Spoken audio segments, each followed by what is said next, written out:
Kitchen एक ऐसी जगह है जहाँ पर हम होम मेकर्स अपने पूरे दिन का एक तिहाई हिस्सा गुजारती हैं।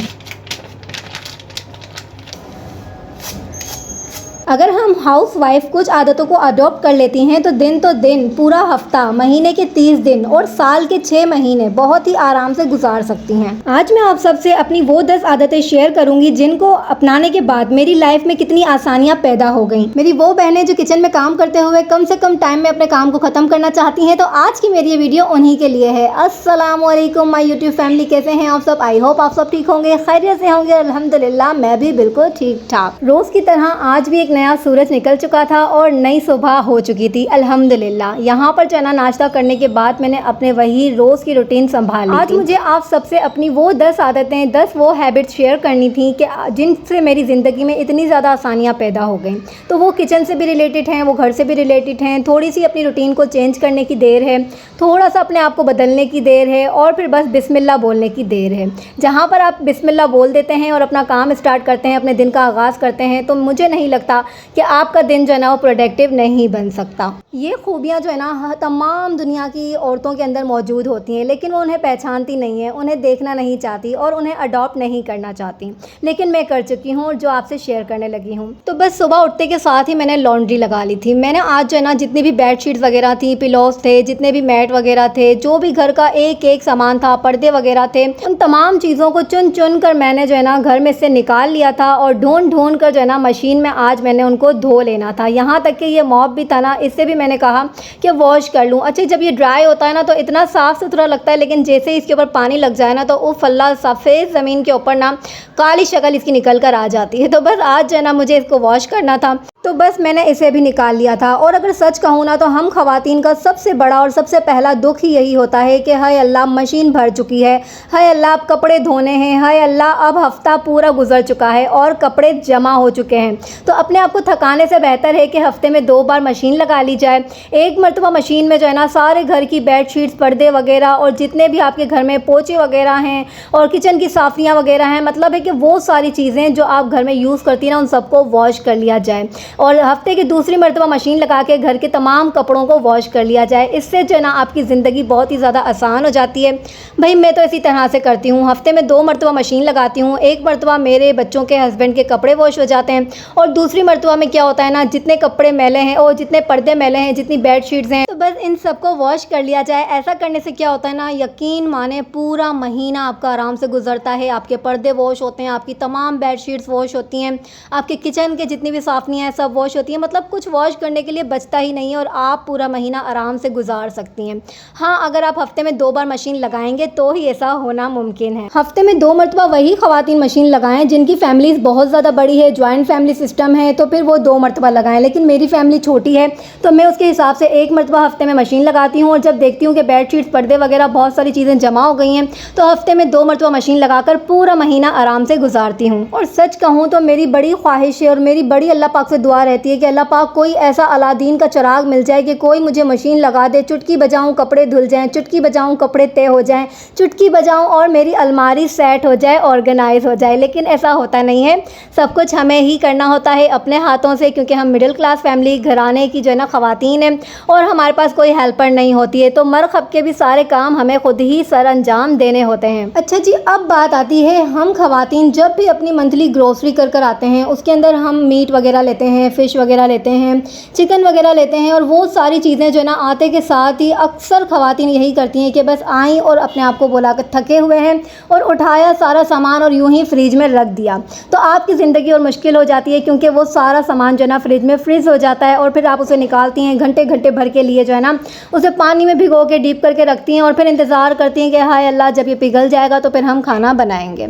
लेकिन अपनी ज़िंदगी आसान करने के लिए मैं कुछ ये तरीके अपनाती हूँ जो आपके सामने हैं। सबसे पहले तो ये बताती चलूँ कि जब भी मेरे घर में ग्रोसरी होकर आती है ना तो मैं बहुत ज़्यादा चिकन हो गया और मीट हो गया, बीफ हो गया और ये जो क्या कहते हैं फ़िश वगैरह हो गई, बहुत ज़्यादा तादाद में कभी भी नहीं बाय करती हूँ। मैं इतना ही लेती हूँ जितना मेरी ज़रूरत होती है।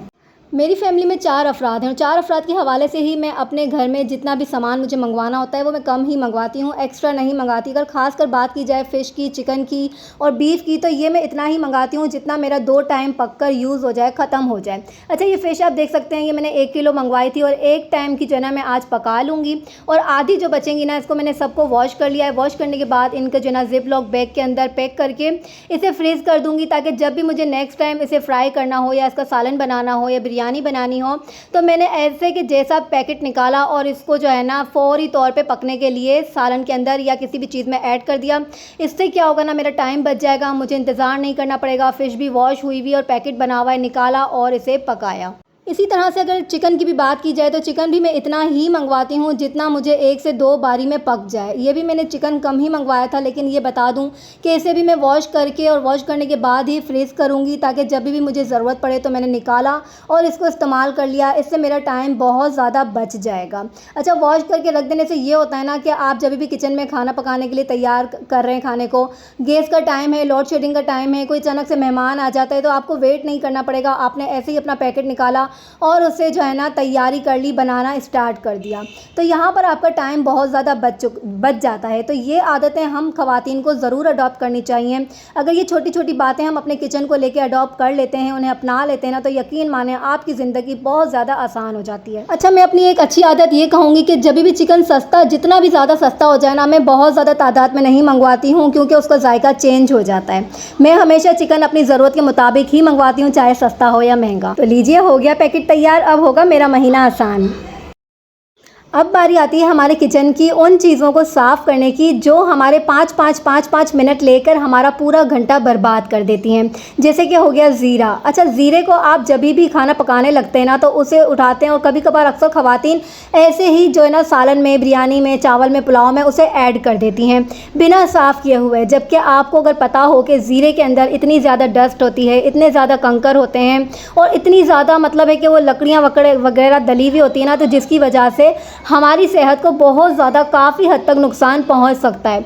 तो जब भी मैं बाज़ार से ज़ीरा वगैरह लेकर आती हूँ ना, चाहे वो मैं 1 पाव ले रही हूँ, आधा किलो ले रही हूँ, जितनी भी तादाद में ले रही हूँ, तो सबसे पहला काम यही होता है कि ग्रोसरी करने के बाद मैं उसे सबसे पहले जो है ना उसे साफ़ कर लिया करती हूँ। साफ़ करने का तरीका ये है कि आप उसे किसी भी अच्छे से बड़े थाल में ले लें, कोई प्लेट में ले लें और उसको अच्छी तरह से छान लें। जैसे कि पहले की अम्मियाँ जो करती थी ना, नानी अम्मियाँ हो गई, दादी अम्मियाँ हो गई, उनको ये सारे काम बड़े ही बाखूबी तरीके से आते थे। और ये काम जो है ना मैंने अपनी अम्मी से ही सीखा है। जब मैं छोटी सी थी तो मेरी अम्मी ग्रोसरी करके आती थी, तो सारा सामान इसी तरह फैलाकर बैठ जाती थी और एक थाला अपने पास रख लेती थी, और कभी ज़ीरा छान रही हैं, कभी राई दाना छान रही हैं, कभी मेथी साफ़ कर रही हैं। तो इस तरह से छोटी छोटी चीज़ों को साफ़ किया करती थी और मैं अक्सर उनसे पूछती थी कि ये साफ़ करने की क्या ज़रूरत है। तो अम्मी कह देती थी कि तुम्हारी सेहत के लिए जो है ना ये साफ़ करना ज़रूरी है, क्योंकि इसमें बहुत ज़्यादा मिट्टी होती है, इसमें कंकर बहुत होते हैं और जब वो खाना खाते समय जो है ना हमारे पेट में जा सकते हैं और वो सारी गंदगी जो है हमें नुकसान भी पहुंचा सकती है। तो बस जी, मेरी प्यारी सी बहनों, मेरी प्यारी सी शहज़ादियों, जब भी ग्रोसरी कर आएँ तो ये छोटी छोटी चीज़ों को ज़रूर साफ़ कर लिया करें। अच्छा, सबसे पहले मैंने ज़ीरे को साफ़ कर लिया। अब बारी आती है राई दाने की। अच्छा, राई दाना जो है ना मेरे घर में खाना बनाते वक्त बहुत ज़्यादा इस्तेमाल हो रहा होता है। अक्सर मैं वीडियो में जो है ना खाने में इस्तेमाल कर रही होती तो काफ़ी सारे कमेंट आ रहे होते हैं कि राई दाना कौन डालता है। भाई, सबकी अपनी अपनी मर्ज़ी है, सबके अपने अपने जायके हैं, जो जिस तरह से बनाए उनको उसी तरह से पसंद आता है। मेरा काम है रेसिपी शेयर करना, आपका काम है अगर पसंद आए तो उसे ट्राई करें, नहीं आए तो उसे स्किप कर दें। अच्छा, यहाँ पर राई दाना साफ़ करने का क्या तरीका है ना कि राई दाने को किसी भी प्लेट में डाल दें।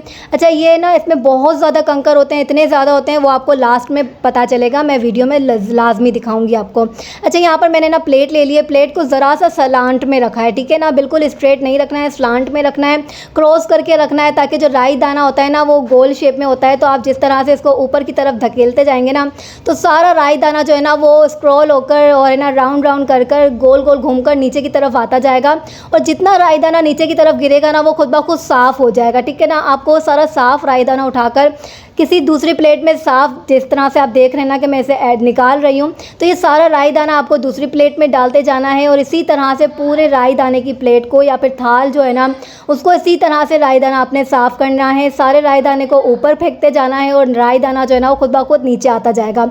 जब आप लास्ट में देखेंगे ना तो जितना भी राई दाने को आपने ऊपर की तरफ धकेला है ना वो सारा के सारा राई दाना नीचे आ जाएगा और ऊपर जितनी भी कंकर होंगे, डस्ट होगी और कचरा वगैरह होगा ना वो सारा ऊपर ही रह जाएगा, क्योंकि उनमें वज़न होता है और वो नीचे की तरफ नहीं आ सकते। तो इस वजह से राई दाना हमारा सारा साफ़ हो जाता है और सबसे अच्छा और ईजी मेथड यही है राई दाना साफ़ करने का। मेरी शहज़ादियों, ये प्यारी प्यारी सी वो अडॉप्ट की हुई आदतें हैं मेरी जो मैंने बचपन से की हुई हैं। अच्छा ये देखें, यहाँ पर ये राई दाना मैंने पूरा साफ़ कर लिया और कंकर आपके सामने हैं, डस्ट आपके सामने है कि कितनी ज़्यादा इसके अंदर जो है ना ये कंकर वगैरह डले हुए हैं। अगर ये हम खाना बनाते वक्त ऐसे ही उठाकर डाल दें तो यकीन माने आपकी सेहत पे कितना असर पड़ सकता है, कितनी ज़्यादा सेहत हमारी ख़राब हो सकती है। तो प्लीज़ खुदारा पहले जब भी ग्रॉसरी कर कर आएँ तो ये छोटी छोटी सी चीज़ें होती हैं, इनको ज़रूर नज़र में रखें और नज़रअंदाज कभी भी ना करें। अपनी सेहत के लिए, अपनी फैमिली की सेहत के लिए इसे हमेशा साफ़ करने के बाद ही इस्तेमाल करें और ये साफ़ कर लेने से आपके कुकिंग के टाइम पर आपका टाइम जो है ना काफ़ी हद तक बच जाता है। आप जब भी खाना बनाने लग रहे होते हैं तो आपको उसी टाइम उठाकर उससे जो है ना सफाई नहीं करनी पड़ती, आपकी हर चीज़ साफ़ सुथरी होती है। तो आपने उठाया और कुकिंग करते वक्त जो है ना उसे खाने के अंदर ऐड कर दिया तो आपका टाइम बहुत हद तक बच जाता है। तो बस यहाँ पर जो है ना सारा राई दाना साफ़ हो गया था, मैंने इसे अपने जार में ऐड कर दिया है, भर दिया है। अब जो है ना जब भी मुझे यूज़ करना होगा तो मैंने उठाया और अपने खाने में ऐड कर दिया। अच्छा, अगर अब कहूँ कि बहुत ज़्यादा शदीद गर्मियों का मौसम है और गर्मी के मौसम में जो है ना हमें इतनी सुस्ती आ रही होती है हर काम के अंदर, मतलब हम उसे डिले कर रहे होते हैं, हर काम को थोड़ा थोड़ा सा टाइम दे रहे होते हैं कि अच्छा इस काम को बाद में करेंगे, बाद में करेंगे, और बाद में करने के बाद जो है ना हमारा पूरा दिन ज़ाया हो गया होता है। तो अगर हर काम को हम अपने वक्त पे कर लिया करें तो कितना अच्छा हो जाए ना, हमारा पूरा दिन प्रोडक्टिवली बन जाता है, हमें बहुत ज़्यादा टाइम मिल जाता है हर चीज़ को मैनेज करने के लिए, अपने घर को सजाने के लिए, अपने किचन को ऑर्गेनाइज़ करने के लिए। हम टाइमली हर काम, अपनी जॉब को जो ना अच्छे से सरअंजाम दे सकते हैं। तो बस यहाँ पर सारा ये डस्ट गिर चुका था, सारे कंकर वगैरह गिर गए थे और ये देखें भाई ज़ीरे में से और राई में से कितनी ज़्यादा मतलब जो है ना डस्ट और कंकर वगैरह निकले हैं। आप देखें ना, मैं तो हैरान ही रह गई थी। अच्छा जल्दी से इसे जो है ना डस्टबिन में डाल देते हैं और अभी मैं आपको बड़ी ही मज़ेदार सी जो है ना घर में बनाई हुई गरम मसाले की रेसिपी देने लगी हूँ कि आप घर में अपना ताज़ा फ्रेश गरम मसाला किस तरह से बना सकते हैं, किस तरह से उसे पीस के रख सकते हैं, किस तरह से उसे 6 महीने के लिए सेव करके रख सकते हैं। तो आज मैं आपको बताने लगी हूँ बहुत ही मज़ेदार सी मसाले की रेसिपी जिसे आपको पीस के रख लेना है। अगर आप कम मसाला बनाते हैं तो 1 महीने के लिए स्टोर कर दें, अगर बहुत ज़्यादा मेरी तरह बना रहे हैं तो 6 महीने आपके कहीं नहीं गए। तो चलिए स्टार्ट करते हैं मज़ेदार सी गरम मसाले के पाउडर की रेसिपी। यहाँ पर मैंने 5 से 6 अदद जो है ना तेज़पाता ले लिया था। तेज़पात लेने के बाद इसके छोटे छोटे से टुकड़े कर लेंगे ताकि ये मशीन में जब जाए ना तो ये बिल्कुल भी तंग ना करें पिसते वक्त। तो बस यहाँ पर मैंने इसके छोटे छोटे से टुकड़े कर लिए हैं। इसके बाद मैंने जो यहाँ पर आप देख सकते हैं कि मैंने पैकेट्स बनाकर रखे हुए हैं, तो ये 100 रुपीज़ के मैं पैकेट्स लेकर आती हूँ। अच्छा पहले ये बता दूं कि यहाँ पर जो ना मैंने ये ज़ीरा ले रही हूँ, ज़ीरा मेरा साफ़ किया हुआ है। मैंने जितना भी ज़ीरा लिया था ना उसे साफ़ कर लिया था और वीडियो में मैंने आधा दिखाया था और आधे को मैंने पहले ही शॉपर में डाल के रख दिया था सेव करके। अच्छा यहाँ पर थोड़ा सा ज़ीरा ले लिया है, तेज़पत्ता ले लिया है। अब यहाँ पर बारी आती है कि दालचीनी के छोटे छोटे से टुकड़े लूँगी क्योंकि ये मशीन में जाएंगे ना तो कटर जो होता है ना हमारा ख़राब होने का खदशा होता है। तो बेहतर ये कि आप पतले पतले से और बारीक बारीक से जो है ना दालचीनी के टुकड़े ले लें। यहाँ पर मैंने 14 से 15 टुकड़े जो है ना दालचीनी के ले लिए हैं और सफ़ेद ज़ीरा जो है वो मैंने 4 से 5 टेबल स्पून लिया है। अच्छा ये जो अब मैं पैकेट्स ओपन करने लगी हूँ ना, ये मैं 100 रुपीज़ के गरम मसाले के पैकेट्स लेती हूँ। यहाँ पर मैंने जो है ना ये बड़ी इलायची है, ये 100 रुपीज़ का पैकेट है, बाज़ार से मिल जाता है। आप 100 के अलग अलग से पैकेट बनवा लें तो आपको जो है ना मेजरमेंट की जो है ना टेंशन नहीं रहेगी। आपने ये पैकेट्स खोले और डाल दिए। अब मैंने इसके अंदर जो है ना वो लौंग ऐड कर दिए। लौंग भी 100 रुपीज़ का पैकेट लिया हुआ है। मैं हमेशा से अलग अलग पैकेट ही बनवाती हूँ, कभी भी एक साथ जो है ना पैकेट नहीं लेकर आती हूँ। आपने अक्सर मेरी वीडियोस में देखा होगा। यहाँ पर मैंने 100 रुपीज़ का वो क्या नाम है ब्लैक पेपर का जो है ना वो पैकेट खोल लिया है। ये भी मैं इसमें पूरी ही ऐड करूँगी। अब जो है ना बादियान के फूल रह गए हैं तो बादियान के फूल भी मैंने 100 रुपीज़ का पैकेट लिया था, ये भी मैं इसमें ऐड कर दूँगी। अक्सर हम लोग जो दुकान से ख़रीदते हैं ना वो हमें बहुत ही कम चीज़ें दे देते हैं, उसमें इलायची भी नहीं होती है, उसके अंदर जो है ना वो लोग सफ़ेद ज़ीरा ही भरपूर तरीके से भर के दे देते हैं। गरम मसाले का तो नाम ही नहीं होता है। इसलिए थोड़ी सी समझदारी से काम लें। थोड़ा सा भले आपके पैसे ज़ाया होंगे, ज़्यादा जाएंगे, लेकिन आपको 6 महीने का 7 महीने का जो है ना रिलीफ भी मिल जाएगा। अच्छा, यहाँ पर जो है ना शाह ज़ीरा ले लिया है, काला ज़ीरा। ये भी मैंने तकरीबन जो है ना 3 से 4 टेबल स्पून के करीब लिया है। आप अपने हिसाब से ले लें, अगर आप कम यूज़ करते हैं तो कम खा लीजिए, ठीक है ना। मैं इसके अंदर ये तकरीबन 4 चमचों के करीब मैंने इसके अंदर ये शाह ज़ीरा ले लिया है। अच्छा, अब इन तमाम इंग्रेडिएंट्स को लेकर जो है ना मैं इसके अंदर पीस लूँगी। अच्छा, ये वाला जो मेरा ये क्या कहते हैं इसको, ये जो छोटा वाला वो होता है ना जूसर मशीन के अंदर जो आता है, ब्लेंडर के अंदर सेट आता है इसका, इसमें डाल के पीस लूँगी। अगर आपके पास ये नहीं है तो आप पहले हवान दस्ते के अंदर सारे मसाले को मोटा मोटा धर कूट लें। उसके बाद अगर आपके पास चॉपर है तो चॉपर के अंदर इसको डालकर अच्छे से पीस के इसका पाउडर बना सकते हैं, ठीक हो गया।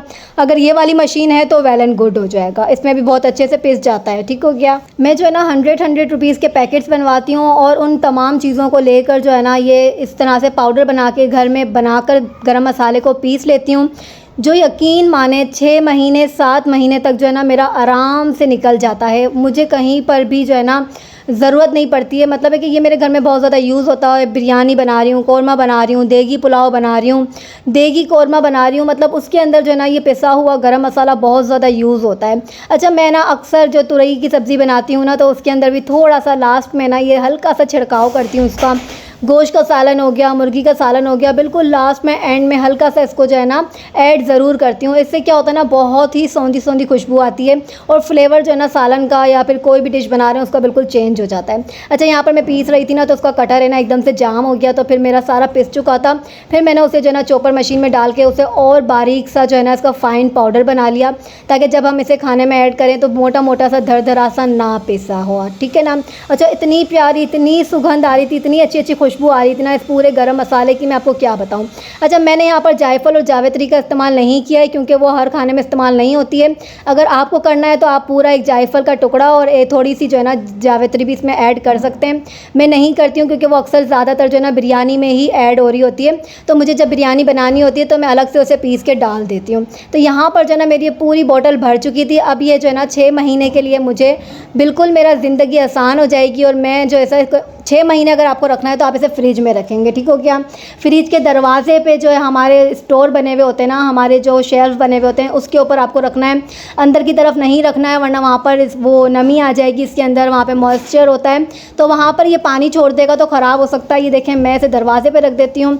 यकीन माने 6 महीने 7 महीने तक इसमें ना कीड़ा लगता है, ना धनेरिया लगता है, ना जाला पड़ता है और मेरा गरम मसाला हमेशा के लिए सेफ़ हो जाता है। ओके जी, तो अब जो बारी आती है ना किचन के सबसे बड़े और मेन कामों में से एक काम जो है ना वो जिंजर गार्लिक को साफ़ करना, पीसना, उनका पेस्ट बनाकर फ्रिज में रखना। मतलब है कि रोज़ाना की झंझट से छुटकारा पाने का एक सबसे बड़ा जो हल है ना वो यही है कि हम एक साथ लाकर उसे अच्छी तरह से फ्रीज़ कर दें और अपना रोज़मर्रा की कुकिंग के टाइम पर अपना टाइम जो है ना वो सेव कर लें, अपने लिए जो है ना आसानियाँ पैदा कर लें। तो मेरा यही है कि मैं जो है ना जब भी मेरा महीना स्टार्ट होता है ना, ग्रोसरी आती है तो मैं जो है ना जिंजर गार्लिक का पेस्ट एक साथ बनाकर रख देती हूँ। उसे आधा जो है ना मैं ऊपर फ्रीज़ कर देती हूँ और आधा जो है ना यूज़ के लिए नीचे वाले फ्रिज के हिस्से में रख देती हूँ, ताकि मेरी ज़िंदगी आसान हो जाए, मेरे किचन में मेरे कुकिंग के टाइम पर मेरा टाइम बहुत ज़्यादा बच जाए। ये कुछ आदतें हैं जो मैंने अडॉप्ट करके रखी हुई हैं, जिनकी वजह से मेरी लाइफ बहुत ज़्यादा आसान हुई हुई है।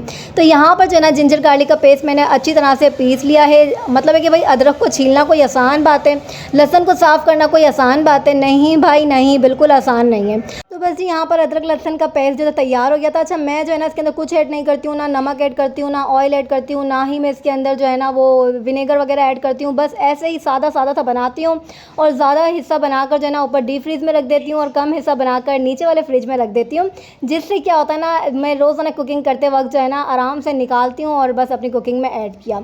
अच्छा, यहाँ पर जो है ना आज मैंने फ़िश बनानी थी और हरे मसाले का सालन बना रही थी फ़िश का, तो यहाँ पर साथ ही साथ कुकिंग भी मेरी चल रही थी और यहाँ पर भुनाइयाँ शुनाइयाँ हो रही थी वही सिलेंडर के ऊपर। रोज़मर्रा की ज़िंदगी जो है ना अल्लाह पाक माफ़ करे, हमारे गुनाहों को माफ़ करे, अज़ाब हुई हुई है ज़िंदगी।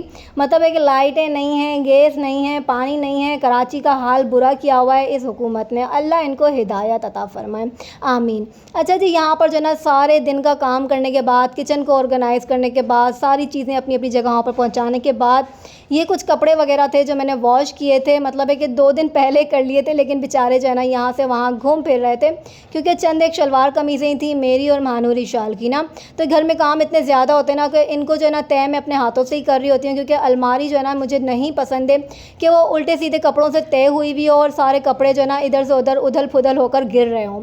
तो बस इनकी चौड़ी चौड़ी सी बड़ी बड़ी सी तह बनाती हूँ और जो है ना अपनी अलमारी में सेट कर देती हूँ।